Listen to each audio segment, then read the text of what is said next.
Alors, bonsoir à tout le monde. Je prends la parole pour la première fois sur Terre pour les humains incarnés. C'est une première pour moi. Je sais qu'il y a d'autres intervenants qui viennent d'où je viens, qui ont déjà pris la parole, mais pour moi, c'est la première fois. Et je vais me nommer sous le nom simplement d'un intervenant, d'un commandant qui vient de l'étoile Sirius et je fais partie d'un collectif. Il y a différents collectifs qui viennent de Sirius. Mon collectif, c'est la portion qui est un petit peu plus intervenante. Et c'est ça, on est venu, moi et certains compatriotes, venus aider la Terre, puis on est arrivé proche des humains depuis cet été. Notre mission est d'élever la vibration de la Terre et du collectif humain, en fait, mais pour aider monter en vibration le collectif humain, mais ça a pour but premier aussi de monter la vibration tout court afin de contenir les forces opposées au niveau énergétique. Aussi, on a pris contact avec Alice parce que on s'est connus par le passé, donc on a un lien avec elle. Parce qu'on s'est connus dans des vies antérieures, dans des vies passées, lors de la colonisation de la planète. Et on travaillait ensemble à l'évolution de l'humanité, de la planète en général. Et c'est ça, nos chemins se sont séparés car elle avait une mission à accomplir sur Terre et moi j'ai dû retourner sur Sirius. Mais on savait qu'on allait se revoir et voici maintenant on est réunis à nouveau dans une mission commune. Et donc le statut actuel est intéressant.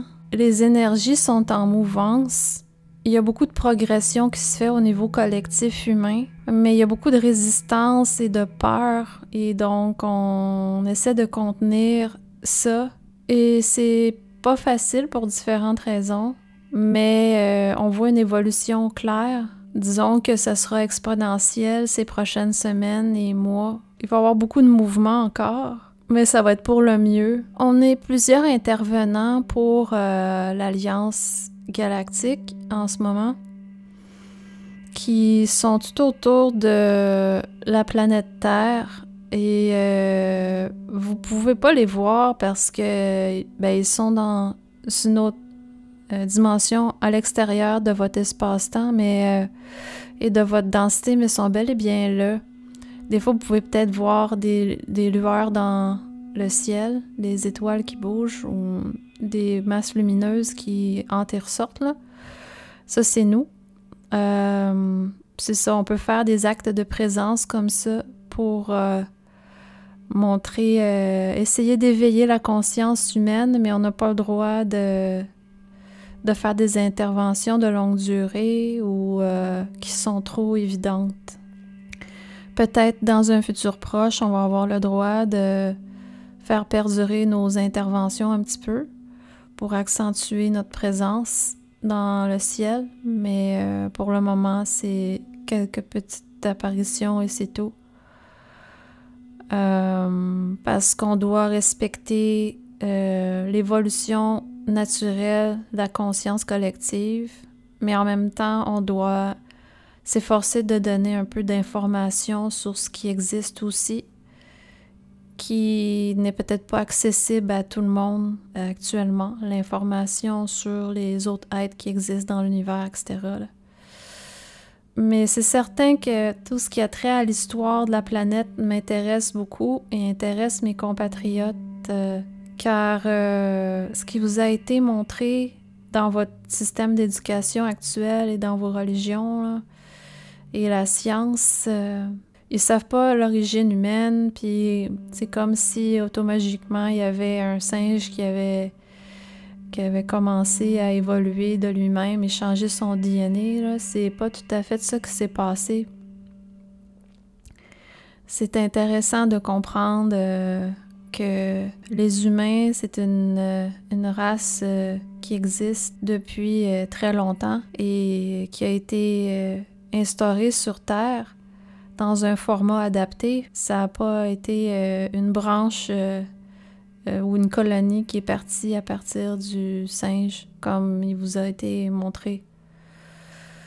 Et je peux comprendre parce que des vestiges de ces époques-là, de l'étape de l'implémentation, sont difficilement trouvables car la Terre a vécu beaucoup de mouvements et donc c'est impossible de trouver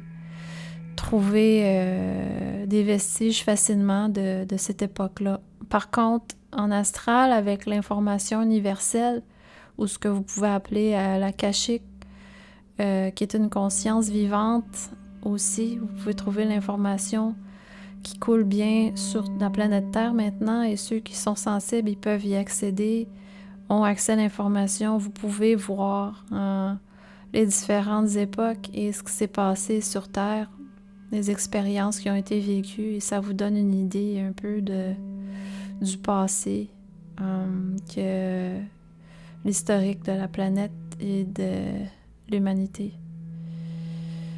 Et donc, j'en ai tellement beaucoup à dire, mais là, je sais que ça fait beaucoup aujourd'hui. C'était plutôt un petit mot de prise de contact aujourd'hui. Ma première fois que je me fais canaliser. C'est très plaisant et j'aimerais refaire une autre session éventuellement pour aller plus profondément, peut-être au niveau historique de la planète, et aussi vous donner une mise à jour de où on sera rendu à ce moment-là par rapport à l'évolution du collectif humain et de la planète Terre. Alors, merci beaucoup.